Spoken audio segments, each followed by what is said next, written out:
বুঝছো? স্টার্ট। ইকুয়েশনটা হচ্ছে minus x minus two by one equal to y plus three by seven equal to two z minus six by three. প্রথমে আমাদের যেটা করতে হবে এই ইকুয়েশনটাকে স্ট্যান্ডার্ড ফর্মে নিয়ে নিতে হবে। স্ট্যান্ডার্ড ফর্ম কোনটা? এটাকে লাস্টে করে দিয়েছি।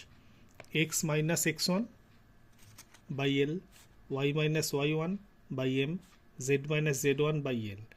এই স্ট্যান্ডার্ড ফর্মটা কীভাবে হবে?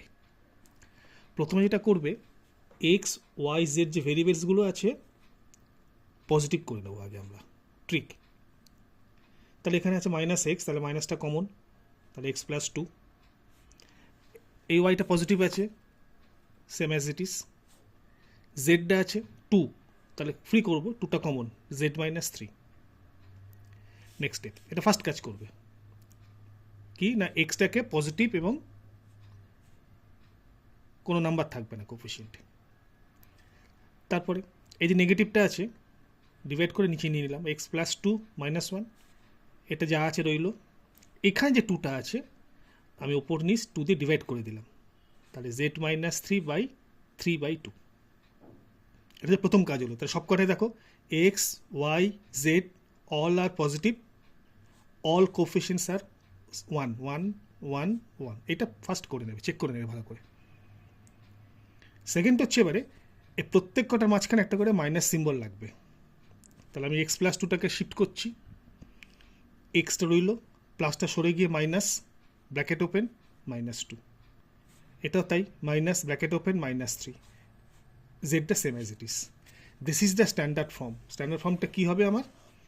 X minus x one by something, y minus y one by something, z minus z one by something. তাহলে এখান থেকে পেলাম ইকুয়েশন নাম্বার ওয়ান, এই লাইনটা পাস করেছে কোন পয়েন্ট দিয়ে? Minus two minus three three. আর লাইনটার ডিরেকশন রেশিও কোনটা? Minus one seven three by two. এবারে কোশ্চেনটা ছিল একটা লাইন বের করতে হবে that passing through the point one comma two comma three আর প্যারালাল টু দিস লাইন। তাহলে আমরা জানি ওয়ান টু থ্রি দিয়ে পাস করেছি, তার মানে ইকুয়েশনটা কী হবে? X minus one y minus two z minus three, as it is লিখে দেবে। আর রিকোয়ার্ড ইকুয়েশনটা প্যারালাল টু ওয়ান, তার মানে তার যে ডিরেকশন রেশিওগুলো আছে সেটা নিচে বসে যাবে। এটাকে বসিয়ে দিয়েছি আমি, minus one seven three by two. এবার সিম্পলিফাইড ফর্ম আর কি, এর যেহেতু এটা ফ্র্যাকশন আছে এই টু দিয়ে মাল্টিপ্লাই করে দিলাম, x minus one by minus two 14 3। এটা পেয়ে গেলাম কার্টেশিয়ান ইকুয়েশন। এবার যদি বলে ভেক্টর ফর্ম চেয়েছে আমার, তো একই নিয়ম, ভেক্টর আর ইকুয়াল টু যে পয়েন্ট দিয়ে পাস করেছে ওয়ান টু থ্রি, তো i plus two j plus থ্রিকে ব্র্যাকেটের মধ্যে প্লাস ল্যামডা, ডিরেকশন রেশিওগুলো বসে যাবে পাশে, minus two i plus four j plus থ্রিকে। অ্যান্সার।